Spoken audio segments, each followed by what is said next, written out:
Oui, alors moi j'étais musulmane il y a encore 2 mois et demi. Waouh. Et je suis médecin, on m'a annoncé un cancer des ovaires au mois de juin. D'accord, d'accord. Et pendant 3 semaines, un mois, en fait, j'étais très très mal, jusqu'à entendre parler de Jésus. Quoi, j'en avais déjà entendu parler, mais là j'ai été vraiment touchée sur une vidéo comme ça un soir chez moi. Et donc je me suis intéressée à cette personne et en fait j'avais pleuré pendant 3 semaines de tristesse et là je pleurais d'amour. Waouh. Et je comprenais pas. Donc j'ai regardé beaucoup de vidéos témoignages sur Jésus et le soir même, c'était le 11 juillet de cette année 2018, Waouh. je me suis mise à genoux dans ma chambre pour la première fois de ma vie devant Dieu et j'ai supplié pendant 20 minutes, Jésus, si tu existes vraiment, moi ça me suffit pas d'entendre parler de toi, je veux te voir. Et je veux te voir d'une façon que plus jamais de ma vie je vais douter de toi. Et en fait, pendant 20 minutes, j'ai attendu, j'ai supplié à genoux. Et il s'est rien passé, je suis retournée dans mon lit. Et là, j'ai entendu une voix qui me disait « Retourne-toi ». Et j'ai fait ma rebelle. J'ai dit « Mais il n'y a rien, il y a un mur blanc derrière moi ». Et j'ai entendu une deuxième fois « Retourne-toi » de façon très forte. Et là, je me suis retournée. Et en fait, au-dessus de mon lit, j'ai fait plusieurs pas de recul parce qu'il y avait la tête de Jésus, en fait. Waouh. Et énorme. Et en fait, dans ses yeux, ses yeux sont pas comme les nôtres en fait. Il n'y a pas un cercle quoi.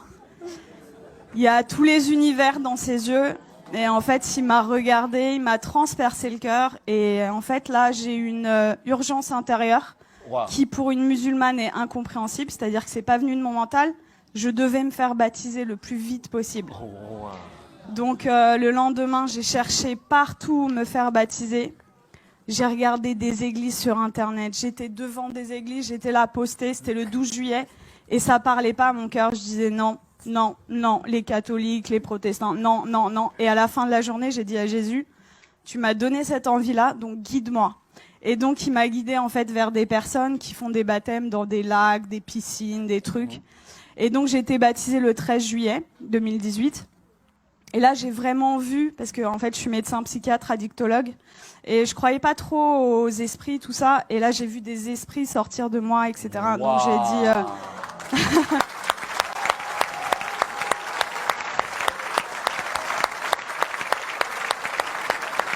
Est-ce que ça vous dérange de venir un peu? Hein? Ça vous dérange de venir? De quoi? Est-ce que vous pouvez venir? C'est possible? Ah oui, je peux. Mais là, c'est... Donc là, j'ai vu des esprits sortir de moi et je rentre chez moi, c'était le 13 juillet. Et là, dans mon lit, je commence à parler une langue où je comprenais rien. Et là, je dis, mais qu'est-ce que c'est que ça? Et en fait, on m'a dit après, c'est du parler en langue. Mais chez les musulmans, ça n'existe pas. Donc moi, j'avais jamais entendu parler du parler en langue.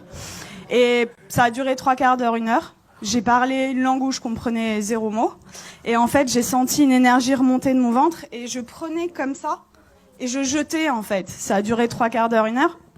Et là, au bout de 3/4 d'heure, 1 heure, j'ai arrêté de parler. Et j'avais des douleurs depuis 4 ans, tous les jours. Et là, pour la première fois depuis 4 ans, plus aucune douleur.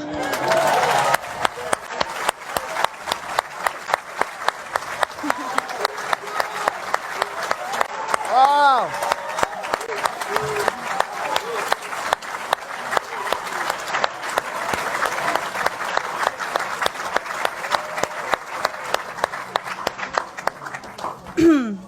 Et donc là, j'ai dit, ok, je suis guérie, c'est bon.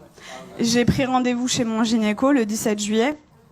Et j'arrive et je lui montre les examens complémentaires, les marqueurs tumoraux, l'IRM pelvienne. Et il me dit, bon, écoutez, alors c'est une maladie très sévère. On va opérer, on va faire un traitement, etc. Et là, je le regarde avec le sourire et je lui dis, vous savez pas ce que je vais vous dire? Je suis guérie. Et là... Et là, il me dit, comment ça, je comprends pas. Il m'a écouté quand même parce que je suis médecin, j'ai un cabinet juste à côté de chez lui, quoi. Donc il savait que c'était pas n'importe, voilà. Et là, je lui dis, mais en fait, je suis guérie. Et il me dit, bon, parce que le déni en médecine, ça existe beaucoup. Il me dit, bon, allez, on va faire l'échographie. Et en fait, là, il me fait l'échographie et il était bouche bée.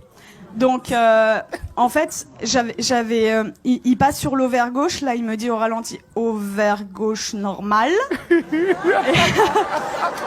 Et après, il passe sur l'ovaire droit et il me dit, ah, il y a 2 images. Je dis, ouais. Et il me dit, ah, mais attendez, c'est des follicules de maturation. Donc, en fait, les follicules de maturation, c'est ce qui donne les ovules. Et moi, je n'en avais plus.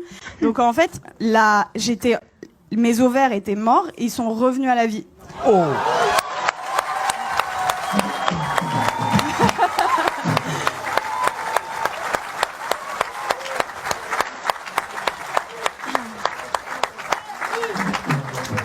Et là, il retire la sonde et il me dit, vous vous rhabillez, vous allez m'expliquer ce qui s'est passé.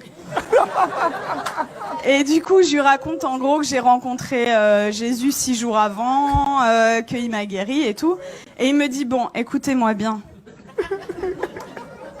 Moi, je crois en Dieu, donc je pense que c'est possible.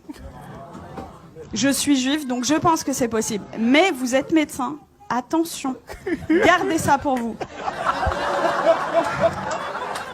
Et là, je lui ai dit, j'ai rigolé. Je lui ai dit, c'est impossible.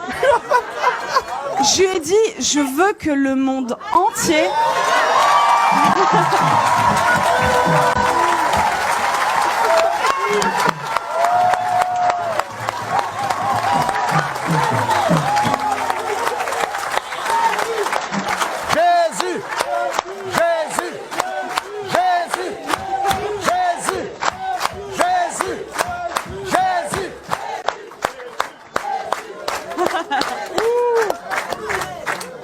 Je lui ai dit, je veux que le monde entier sache que Jésus est vivant.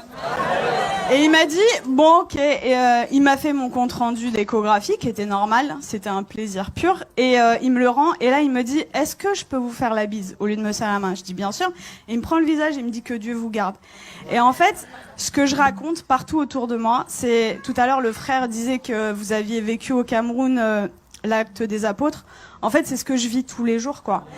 Et c'est-à-dire que je travaillais que en cabinet. Le Seigneur m'a amené à travailler à l'hôpital, aux urgences. Et en fait, je vois des cas psychiatriques sévères. Et ma première garde après mon baptême, les infirmiers, le geste qu'ils ont fait le plus dans la nuit, c'était ça. Ils y croyaient pas, en fait. Il y avait que des miracles. Toute la nuit. Ils ont pas compris.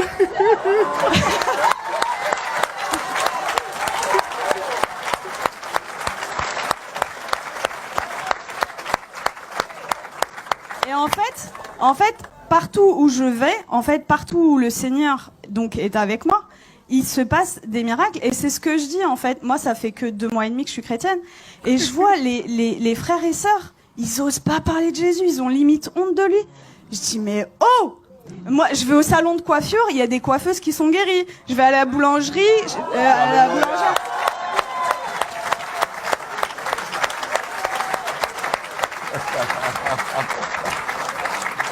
En fait, j'aime beaucoup cette expression. En fait, je dis que le Seigneur, c'est l'antidote à tout.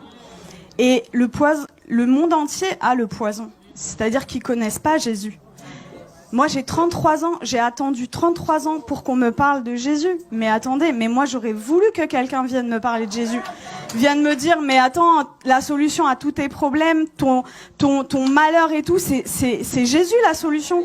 Mais personne autour de moi. J'avais aucun chrétien autour de moi. Donc dans ma famille, ils sont tous musulmans et quelques personnes athées. Et en fait, ils comprennent pas du tout ce qui se passe. Mais juste, je voulais vous dire que je vis des miracles tous les jours. Tous les jours, c'est des prodiges de Dieu. Je vais vous raconter juste, il y a quelques jours, ce qui s'est passé parce que je dois choisir et je peux pas tout vous raconter. Donc, il y a ma famille qui était en Algérie pendant tout l'été. Ils sont rentrés et il y a mon oncle, en fait. Il a de l'arthrose sévère au genou. Et je suis arrivée, j'ai raconté ce qui s'était passé cet été, et ils m'ont dit, ouais, c'est bon, t'arrêtes de nous parler de Jésus. Déjà, ils ont été tolérants, ils ont accepté d'écouter. Et là, je vois, en fait, mon oncle, il boite, il a de l'arthrose. Et là, je lui dis, tonton, est-ce que je peux prier pour toi? Il me dit non. Et ma tante, elle lui dit, bah, pourquoi, qu'est-ce que t'as à perdre? On va voir si ce qu'elle dit est vrai. Je dis, ok.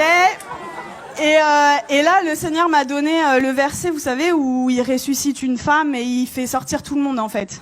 Donc en fait, j'ai pris mon oncle, je l'ai sorti du salon et j'ai prié pour lui. Et en fait, je lui dis, t'as mal à combien? Il me dit à 7 sur 10. Il boitait. Et donc je prie le Seigneur et le Seigneur le guérit. Il me dit, mais j'ai plus mal du tout. Et là, il commence à courir dans toute la maison.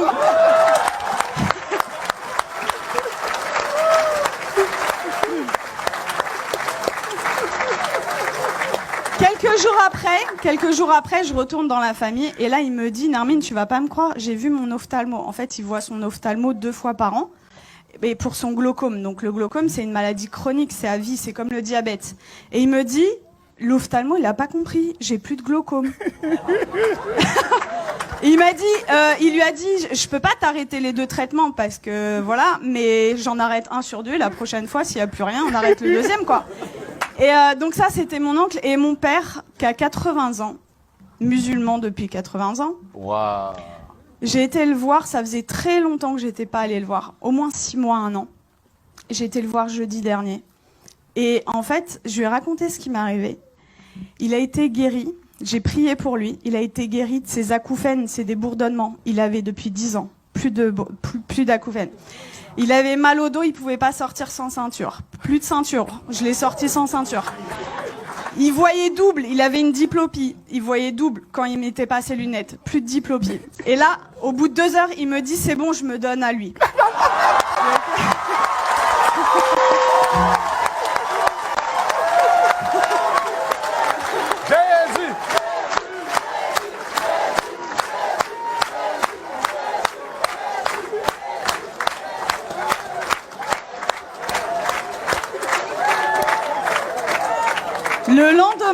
Le lendemain, donc c'était vendredi là, non, c'était pas hier, c'était vendredi dernier.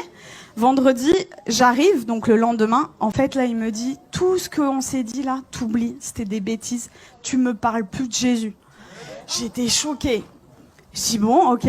Et là, dans ma tête, au bout de 2 minutes, je dis non, ça va pas se passer comme ça. Et ça, vraiment, les frères et sœurs, c'est un truc hyper important. Vous priez, mais il faut proclamer aussi ce qui est écrit dans la parole. Et donc, dans ma tête, j'ai dit, je proclame qu'il appartient à Jésus. Je proclame qu'il appartient à Jésus. Et donc, j'ai proclamé. Et là, il me dit, j'ai la tête lourde et tout. Et je dis, j'ai vu l'opportunité. Je dis, je peux prier pour toi? Et il me dit, non, tu m'approches pas. Et donc, en fait, 3 fois d'affilée, en 1 heure, peut-être 3 fois, je lui ai proposé. La 3e fois, il me dit, ça prend combien de temps? Je lui dis 5 secondes. Je dis ok. Il me dit ok. Donc, je mets ma main comme ça, je chasse les esprits au nom de Jésus. Et là, il éternue, mais de façon disproportionnée. Et là, il me regarde et il me dit, c'est parti. Je dis, ah ouais? Et il me dit, tu crois que ça a un rapport avec ta prière? Je dis, bah, totalement. Et du coup, on est reparti à parler de Jésus. Je l'ai sorti, on est parti manger ensemble. Ça faisait 20 ans, ça faisait 20 ans qu'on n'était pas sortis ensemble. Et en fait, je lui ai parlé du baptême dans l'après-midi. Et dans l'après-midi, il me dit, ok, je suis ok pour être baptisé. Donc là, j'étais là.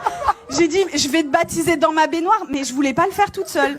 Donc j'ai écrit à des frères et tout. Oh, mon père, il veut se faire baptiser, qui sait? Et du coup, j'ai un frère qui est venu et à 21h vendredi dernier, j'ai baptisé mon père.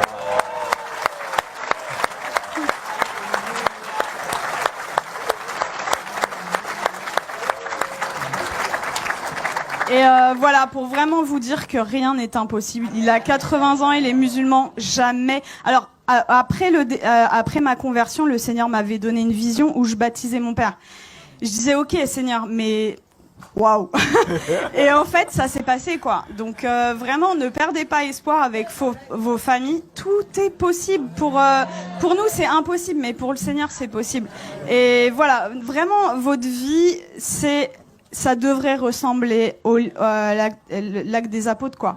Donc vraiment, n'ayez pas honte de parler de Jésus. Qu'est-ce que ça va vous coûter? Vous passez à la boulangerie. Vous savez, moi, je suis dans ma voiture et même sur le périph', j'ai des gens, en fait, je loue le Seigneur. J'ai effacé toutes mes musiques du monde là et j'ai mis des louanges. Et donc je chante et tout. Et même sur le périph', il y a des gens, ils passent sur le périph', ils me font comme ça. Et moi, j'ouvre ma fenêtre et je leur dis Jésus est la réponse. Et voilà. Et en fait, ça franchement, si moi, en tant que médecin, et venant d'une famille de musulmans, je prends le risque. Vous qui avez votre famille, etc., qui croyez, mais osez quoi, parler de Jésus tout le temps, parce que voilà, c'est j'ai une image qui m'était venue, c'est limite non-assistance à personne en danger en fait, de pas parler de Jésus. C'est l'antidote des antidotes à tout, et vraiment, quand vous découvrez un antidote et que quelqu'un en face de vous a le poison, ben vous gardez pas l'antidote pour vous, quoi. C'est égoïste. Donc il faut le partager. Wow. Voilà. Et tout à l'heure, je suis arrivée, j'ai parlé avec Laurent et ça m'a beaucoup touchée parce que quand j'étais petite, en fait, quand on me demandait quel métier tu veux faire, je disais Mère Teresa. Et dans une famille musulmane, vous imaginez, et ils m'ont dit non, ça va pas être possible. Non, tu vas changer, tu changes. Et du coup, j'ai dit bon bah ok, je veux être médecin. Et en fait, c'est incroyable comment le Seigneur il est en train d'organiser les choses. Et du coup, quand Laurent m'a parlé d'orphelinat tout à l'heure, je sens que j'ai un appel fort Amen. pour ça. Et voilà, on verra comment le Seigneur fait les choses. Mais voilà, Dieu vous aime beaucoup et croyez. Alléluia.